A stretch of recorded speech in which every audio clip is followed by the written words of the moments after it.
This is a lecture on more advanced concentration terms, specifically quantitative terms that go beyond molarity, percent composition, percent error part per million. So we're going to go a little further with these types, and we're going to get into more college level quantitative concentration terms. So we're going to introduce today molality, which is a little bit different than molarity. Notice the R. And then we're also going to do a little bit of mole fraction, which we've touched upon before in this course. We'll do part percent per mass and part per million, but we'll do it in the concept of molarity, molality. So we're going to interchange those important concentration terms with each other. So let's do that. So let's start with the question. What is the molarity? So molarity is big M. It's moles of solute over a liter of solution. Okay, what are they asking? What is the molarity? Okay, yeah, simple question. So I have 1.6 liters of solution at 20. So I know my bottom number is 1.6 liters already. And I know that I have 23.3 grams. So I'm going to have to convert that 23.3 grams into moles. So I can plug that into the top part of my equation. And 1 mole is how many grams? Well, it's KNO3. KNO3 means I have 1K. 1 times 39 is 39 if you know your 39 times tables. 1N, 1 times 14, same idea, 14. And then 3 oxygens. 3 times the atomic mass of oxygen is 16. This would be 48. So 8 and 4 is 12. And of course, with a 9, it's going to be a 21. 5, 6. I get 101 grams per mole. And that's where I'm putting right here. And of course, grams go bye-bye, and I get my number. And I get 23.3 divided by 101, and I get 0.231 moles. Okay, and I'll put that right here, 0.231 moles.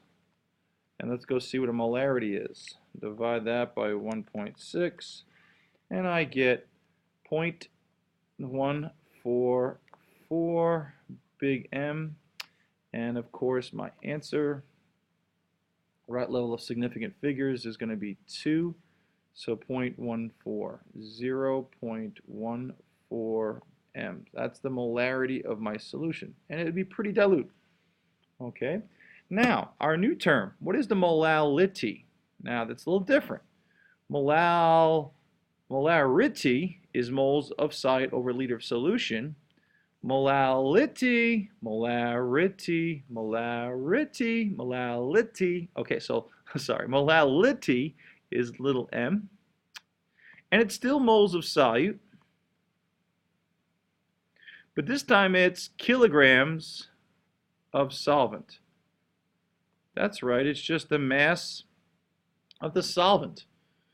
And molal solutions, by the way, we talked about molarity is big M.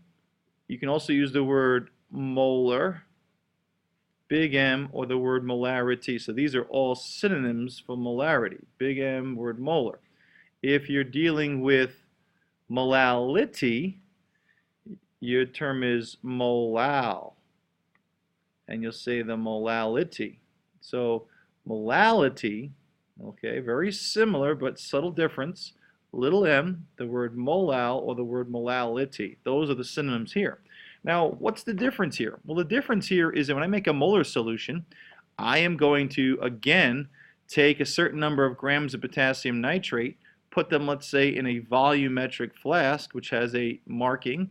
I'm going to pre-dissolve that solute, okay, and then once I dissolved, I'll add the water up to the line, and because I can't, I have to think about the idea that the 23 grams, if I was to put that into a flask that already has 1 liter, because of displacement, I won't have a liter anymore. So I have something less than a liter, add the grams, dissolve, then add back up.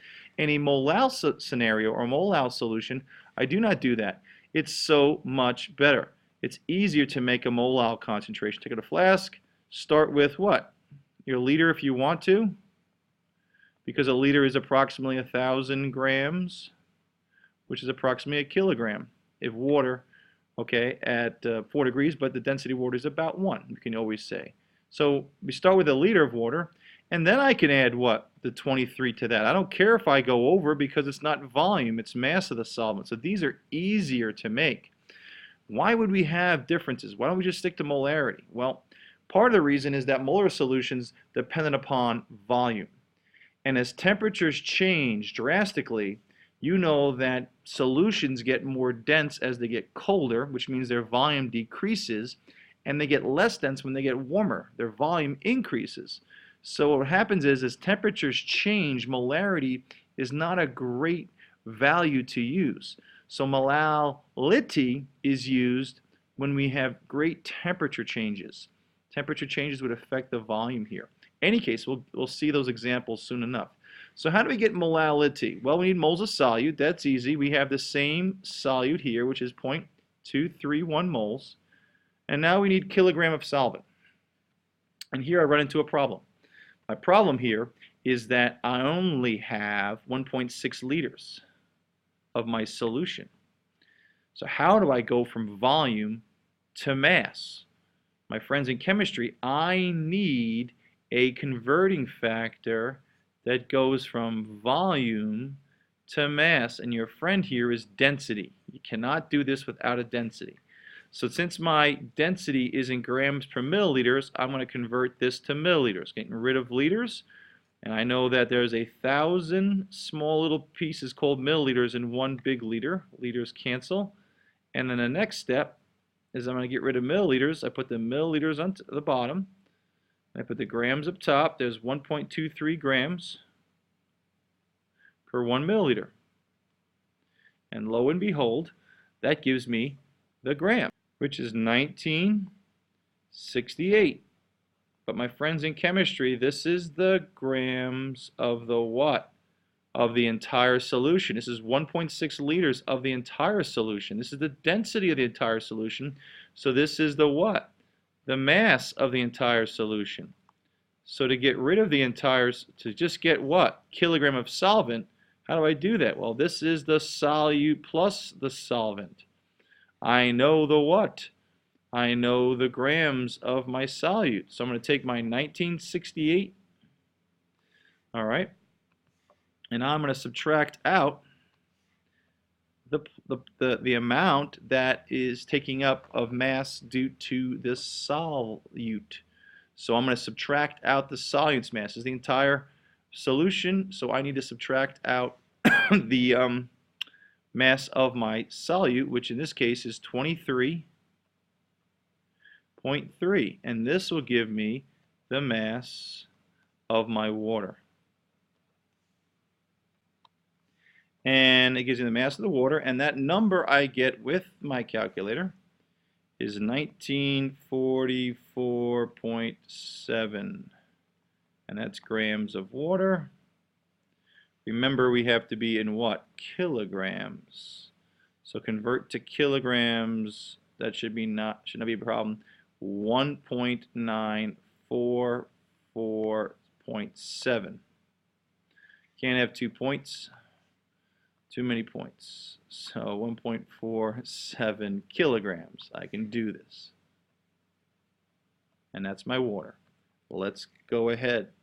These are very important problems. You should be able to get the molality, which is a mass-based concentration term, from a molarity. But my friends, you must be going through the density, which is a converting factor from volume to mass in this case. So let's go find that answer. 0.231 divide by 1.9447, and I get, okay, a crazy answer of 0.11878, and that's little m. Okay, let's round off to two significant figures, and I get 0.12 little m, and that is my answer. Notice the molality is very similar to the molarity. Notice they are similar. And if you think about it, why are they similar? This is very important. They're similar at small concentrations. Well, why? In small concentrations, there's only a little bit of displacement when you drop this grams into a liter of water, right? As this gram gets smaller, right? Fill this with a liter of water. Let's say you add 0.000001 grams of it. Wow. That won't displace much, so therefore your liter of solution will be the same as a kilogram of solution because as this number gets smaller. Okay, so in dilute solutions, molality approximates molarity. Okay, so very important. There's your molality. Okay, I guess I should put that one, color coordinated, Grodsky. That one right there. Boom. All right, moving forward. What's the mole fraction? Mole fraction is just that. It's a part over total, except the total is going to be in moles. Moles of the what? Solution. The part is also the moles. Moles of the what? Whatever you're asking about. So then with the mole fraction of KNO3, which is my solute.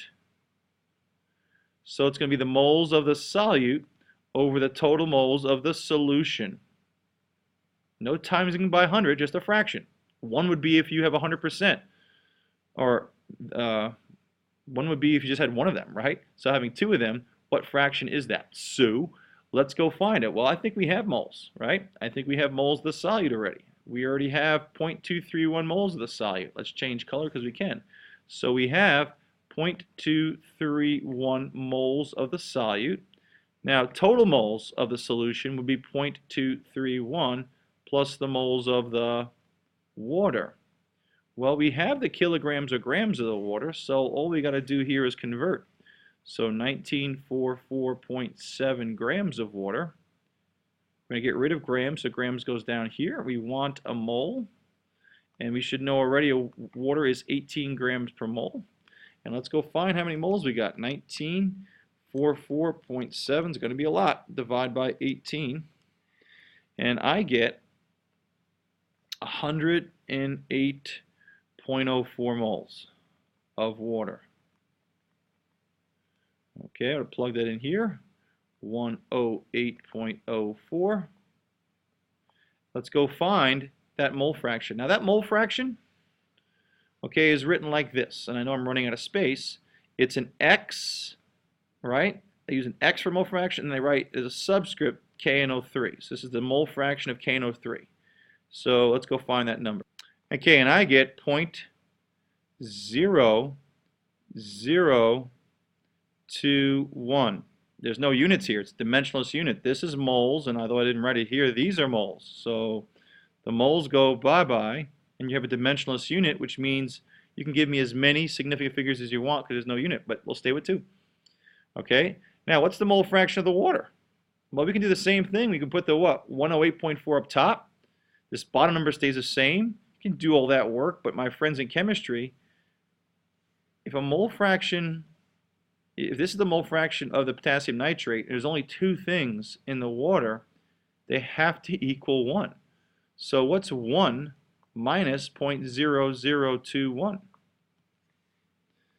Well, if you don't already know, it equals 0.9979. So let's make that blue if you're feeling blue. 0.9979. All right, they have to equal 1. When you have 1, you have everything. So this is the fraction of one part. This should be the fraction of the other. They should equal 1. So the mole fraction of the H2O equals 0.9979. Okay, and my friends, you could have also, again, you could have taken this value here and put it on the top, and then found that with the same bottom number, it would have gave you the same result. No biggie. Very simple. Mole fraction of the water, mole fraction of potassium nitrate. Obviously, another way to think about concentration terms. All right, what's the percent by mass of solute? Well, percent by mass is mass in this case of solute, because they're asking for it, over the total mass of what?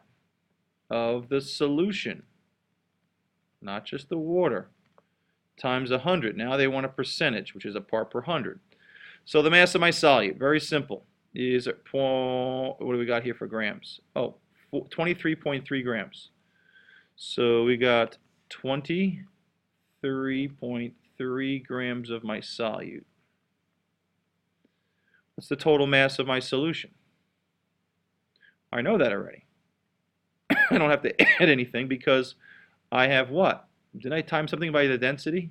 This is the mass of the entire solution. Right? How did I get that? How did I get this? Because I took the volume and I times it by the what? I times it by the density to get the total mass. So I know that value, 1968. All right? Is the grams of the entire solution. Times 100. Let's go find that number. 23.3 divided by 1968 times 100 if you must. And I get 1.18. A little doohickey there. So I get 1.18% by mass of potassium nitrate. Now that makes sense because it's a dilute solution. I have 23.3, easy for me to say, 23.3 grams. I get excited with these problems. 23.3 grams of KNO3 in 1.6 liters is dilute. So I'd expect a low percentage. Yeah, out of 1968 grams, 23 of them is only the KNO3. Yeah, that makes sense. What's the part per million? Okay, well, it's probably not appropriate to use part per million here, but we're going to practice. So we got ppm is equal to what? Yes, part over total times 100.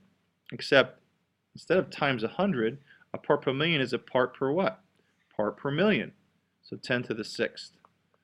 So here I go. 23.3 grams over 1968. It's the total mass. I'm going to times it by 10 to the 6th. Let's do it. 23.3 divided by 1968 times e to the 6th. And again, it's not really appropriate to do this, but just to practice, you get 11839 ppm. You probably could round that a little better. I'll go again. Units cancel, so you're free to do that. But yeah, it's essentially the raw number in parts per million. Kind of high. Okay, we don't. That's still 23.3 grams of something in 1.6 liters is still very high, so it makes sense. Okay, one of the last questions. Describe two adjectives that describe this solution. Well, you have the dilute or concentrated. I think I've made the hint of what this is. And then you have either what? Unsaturated, saturated, or supersaturated. Which one do you use? Well, the only place we can look for those who are in this class is something called Table G. We know it's dilute. How do I know that? There's a little bit of salt, 23.3 grams compared to what, 1968 grams? That's a huge difference. When there's a heck of a lot more solvent than solute, then it's definitely dilute. Now, whether it's unsaturated or saturated or supersaturated, I need more information. So I'm going to have to go somewhere. We're going to go to Table G. Now, Table G in our Regents review solubility table is based on 100 grams of solvent. So before we go to Table G, we've got to convert our 1968 grams into 100 grams. So we can do, and I don't normally say this, we can do a proportion. So here's what I'm going to do. I know I want to find 100 grams, so we'll do this. We got 1968 grams and I want to convert that to 100 grams. And 1968, there was 23.3 grams of solute. How much will there be when we have 100? So in 1968, there was 23.3, and 100 grams, there's what? So let's solve for x. Okay, so what I get by doing a proportion, if you don't understand what I'm doing, table G will tell me this information. I need solubility curves. Table G is based on 100 grams of water. We have 1968 grams, and I did this wrong now that I think about it. This is not total solution. How much water do I have? Yeah, they'll be screaming at me, Grotsky, stop, you're making a mistake. We have 1944.7 grams. So let's write this out again. Okay, let's make this nice and neat. I'm going to do a proportion. All right, and I'm going to do for every 1968, oh, I did it again. I'm stuttering mistakes over again. So I'm going to go 1944.7 water. I want 100 grams of water. Now, for this amount of water, there was 23.3 grams of solute. How much will there be for 100 grams? Let's solve for that. Okay, what I get here is my X, or my grams of solute per 100 grams of water, will be 1.198 or approximately 1.20 grams per 100 degrees, per 100 grams of water. So about 1.2 grams. Now, with a solubility curve, we need a temperature. I believe the temperature is 20 degrees. Okay, so at 20 degrees Celsius, in 100 grams of water, because we did that, we have 1.2 grams dissolved. Let's go to table G. So here's my solubility curve information, and I go look for what? At potassium nitrate at 20 degrees. So 20 degrees is down here. Potassium nitrate's this curve right here. So this curve right here is potassium nitrate. But that really helped, black on black. So we know at 20 degrees, okay, potassium nitrate, KNO3, okay, has a saturated solubility about 34. About 34. Right, if I'm reading the right curve. Okay, and well, gosh, they gave me 1.20 grams? I'm way below that line. So I am unsaturated. So I am dilute, and because of 2.20, I am saturated, unsaturated. Gotta watch me here. I'm below the line, so I'm unsaturated. I can do this. Unsaturated. And you get my point here. In 100 grams of water. All right, now that's pretty much how we do things, and if you look on the back side, I want you to try the back side. Now the back side may be a little bit different, but now you're starting with 36% hydrochloric, I'll give you some hints here. Here I'm starting with 36% hydrochloric acid by mass. How do I get the mole fraction? Well, I'm dealing with percentage. To get information out, I want to make a donkey out of you and me. Why don't you assume, because the percentage can be on any size, a 100-gram sample. That means you have what? 36 grams of HCl, okay, per what? Per, that means, of course, 64 grams of water. Wow. Okay. Now, how do you do a mole fraction? Well, the mole fraction of what? HCl. From that data, you can do that. Now, again, the percentages you've got to assume. They want the molality. All right. Now, molality, you're going to need moles of solute. You got that. You're going to need kilograms of solution, I think, of solvent. I think you have that. And number 9, I want you to go from molality and molality. So molality and molarity. So I want you to solve for molality and molarity using the data. Okay. given to you here, and check the key for answers. Hope you enjoyed. Bye-bye.